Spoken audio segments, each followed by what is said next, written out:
Assalamualaikum warahmatullahi wabarakatuh. Perkenalkan, nama saya Larasati Silweni dari kelas 12 IPA 2, nomor absen 16. Di sini saya akan menjelaskan tentang usaha budidaya bebek petelur yang dibimbing oleh Bapak Dr. Andes Edi Kurniawan, MM. Materi yang akan saya jelaskan yaitu A. Latar belakang yang berisi rumusan masalah dan tujuan. Materi pertama yaitu perencanaan usaha, terdiri dari jenis usaha, sifat usaha, dan deskripsi usaha dan manfaat. Materi kedua yaitu ide dan peluang, terdiri dari sumber daya dan administrasi usaha. Materi ketiga yaitu rencana biaya dan keuntungan. Materi keempat yaitu analisis SWOT. Materi kelima yaitu pemasaran. Lanjut di latar belakang. Bahwasan telur adalah bahan pangan yang kaya akan kandungan protein dan lemak. Saat ini, tantangan untuk memenuhi kebutuhan pangan semakin besar. Jumlah penduduk yang terus bertambah perlu diiringi dengan usaha meningkatkan produksi pangan. Budidaya ternak unggas menjadi salah satu usaha memproduksi pangan, khususnya telur. Peluang wirausaha di bidang budidaya ternak unggas petelur sangat besar karena kebutuhan telur untuk memenuhi nutrisi masyarakat sangat tinggi. Hal ini menjadikan wirausaha di bidang budidaya ternak unggas petelur sangat menarik. Rumusan masalah dan tujuannya. Pertama, yaitu rumusan masalah. Bahwasan mempelajari teknik berwirausaha dalam bidang budidaya ternak unggas petelur, sedangkan tujuan untuk mengetahui sistem proses produksi pemeliharaan pada ternak bebek petelur. Lanjut, yaitu materi pertama, perencanaan usaha yang terdiri dari jenis usaha, sifat usaha, deskripsi usaha, dan manfaat. Di sini ada jenis usaha. Bahwasan usaha yang kami jalankan adalah usaha berternak bebek telur, sedangkan sifatnya bahwa usaha budidaya bebek petelur ini merupakan usaha yang sudah banyak digeluti oleh masyarakat kita pada umumnya di pedesaan, tapi masih banyak kendala yang dihadapi karena masih kurangnya pengetahuan mengenai teori dan teknis dalam berternak bebek petelur. Oleh karena itu, kami akan memulai usaha ini dengan teknis yang baru sesuai dengan teori peternakan bebek petelur. Deskripsi usaha dan manfaat bagi konsumen, yaitu ada 3. Pertama, jenis bebek. Kami menggunakan bebek lokal atau sering disebut bebek hibrida. Sedangkan persyaratan lokasi, kami memilih lokasi yang lebih baik dan jauh dari perumahan penduduk karena bau busuk kotoran bebek ini bisa mencemari lingkungan. Yang ketiga, pakan atau makanan. Kami menggunakan makanan bebek yaitu dedak atau ampas padi yang halus. Yang keempat, kandang. Kami menggunakan kandang yang dibuat senyaman mungkin dan bentuk atap yang mampu menahan terpaan hujan dan terik matahari. Kelima, peralatan kandang yaitu ada alas lantai kandang, tempat makan minum, ember dan keranjang, dan selang. Keenam, sentra peternakan. Untuk menjaga produktivitas telur, bebek harus diberikan rangsangan yakni berbentuk sentra petelur bebek. Penyakit bebek petelur yaitu, namun penyakit yang sering dialami oleh bebek ini adalah stres dan penyakit lokal, seperti dalam bahasa sasaknya disebut keeper atau gejala seperti flu burung ringan. Sedangkan manfaat beternak bebek yaitu pertama, kotorannya bisa sebagai pupuk tanaman pangan atau palawija. 2. Penghasil telur tiap hari. 3. Daging bebek bisa dijual atau dikonsumsi. Materi yang kedua yaitu ide dan peluang, yang terdiri dari sumber daya dan administrasi usaha. Di sini pertama saya jelaskan ide. Bahwasan sampai saat ini budidaya bebek masih menjadi pilihan untuk lahan usaha. Sedangkan peluang usaha, bebek juga memiliki kekebalan untuk yang baik terhadap serangan virus flu burung. Beternak bebek juga lebih mudah bila dibandingkan dengan beternak ayam. Sumber daya yang dibutuhkan itu ada 4. Pertama, sumber daya manusia. Yang dibutuhkan harus memiliki pengetahuan, wawasan, dan pemahaman yang baik tentang cara berternak itik petelur beserta cara pemasarannya. Yang kedua, sumber daya alam. Yang dibutuhkan adalah tanah untuk menjadi investasi atau bisa dibuat menjadi kandang atau kantor dan bisa berupa bahan pangan ternak.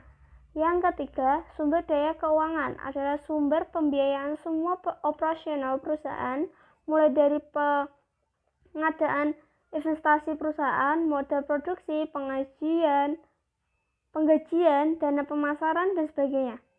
Yang keempat, entrepreneurship, mengatur semua kegiatan perusahaan seperti manajemen, administrasi, produksi, dan pemasaran, sehingga setiap komponen bersinergi secara optimal untuk menghasilkan keuntungan yang maksimal.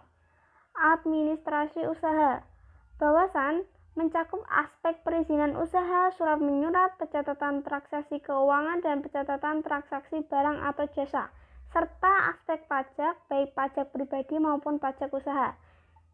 Nah, dengan tujuan untuk membantu keberhasilan perusahaan yang bersangkutan, bisa menggunakan metode administrasi usaha ini. Yaitu lanjut ke materi ketiga, rencana biaya dan keuntungan, yang terdiri dari biaya variabel dan keuntungan. Di sini saya sudah menyiapkan para bentuk tabel yang bawasan biaya tetap akan kami persiapkan seperti yang tertera di bawah ini. Nah, di sini barang yang dibutuhkan pertama bebek betina, bebek jantan, bambu, keranjang, asbes, tempat pakan, selang, dan pipa. Jumlahnya yaitu 75 ekor, 11 ekor, 25 buah, 1 buah, 4 lembar, 8 buah, 15 meter, dan 1 orang. Harga per unit yaitu bebek betina 40.000 jika ditotal menjadi 3 juta. Harga per unit bebek jantan yaitu 45.000 jika ditotal menjadi 495.000. Harga per unit bambu yaitu 5.000 jika ditotal 125.000. Harga per unit keranjang yaitu 15 jika ditotal tetap sama. Harga per unit asbes yaitu 30.000 jika ditotal 120. Harga per unit tempat makan 15.000 jika ditotal 120.000. Harga per unit selang atau pipa 5.000 dan totalnya 75.000. Harga per unit tenaga kerja yaitu 400.000 jika ditotal tetap sama. Jadi kita total semua dari tadi mencakup bebek betina sampai tenaga kerja. Total biaya semuanya adalah 4.350.000. Lanjut, yaitu di sini ada biaya variabel bawasan selama 1 hari, yaitu saya membeli pakan dengan harga 1.500 per kilonya, dan dalam 1 bebek perharinya menghabiskan kurang lebih 0,24 kilo untuk kebutuhan makanannya, ditambah dengan sentral berbanding 1:10 kilo dedak. Pakan 0,24 kg kali 86 sama dengan 20,5 kilo kali 1.500 menjadi 3960. Sentra petelurnya per kilo yaitu 2 kilo kali 7.500 yaitu 15.000. Jadi total biayanya dari 30.960 ditambah 15.000 yaitu 45.960. Keuntungan 1 bulannya yaitu hasil produksi bebek atau itik selama 1 bulan menghasilkan 85% dari 75 ekor bebek betina sama dengan kurang lebih 64 butir telur, yang mana per butirnya telur saya jual dengan harga 1.300. Jadi keuntungan saya per hari yaitu hasil produksi dari 85% itu yaitu 64 butir atau per hari. Harga produk telurnya yaitu 1.300. Penghasilan yang saya dapatkan 64 yaitu dikali 1.300 menjadi 83.200. Jadi keuntungan bersih sehari yaitu keuntungan adalah penghasilan sehari dikurangi biaya operasional yang dimana 83.200 dikurangi 45.960 sama dengan 37.240.000. Nah, keuntungan kedua bersih per bulan yaitu keuntungan dimana penghasilan selama 1 bulan dikurangi biaya operasional selama 1 bulan, yang dimana 83.200 dikali 30 dikurangi 45.960 dikali 30, yang totalnya 2.496.000 dikurangi 1.378.800, yang hasilnya 1.117.200. Itu adalah keuntungan bersih dari per bulannya. Kita lanjut ke materi keempat, analisis SWOT, di mana ada 4, yaitu pertama, kekuatan strike, yaitu lebih tahan penyakit dibandingkan dengan peternak ayam dan unggas lainnya. Terus kedua, kelemahan atau weakness, telur bebek masih kalah laris dengan telur ayam ras di pasaran. Yang ketiga, peluang atau opportunities, di mana budidaya bebek petelur menciptakan pengembangan produk yang beragam. Yang terakhir adalah ancaman atau threats, sulit menghindari terjangkit virus yang menyebar selama musim-musim tertentu seperti mati mendadak atau kipper. Mengatasi ancamannya yaitu ada 3, di sini saya jelaskan cuma 3 ya. Pertama, membuat ransum pengganti makanan bebek, biasanya berkonsumsikan kangkung, jagung, dan dedak beserta dengan konsentrat.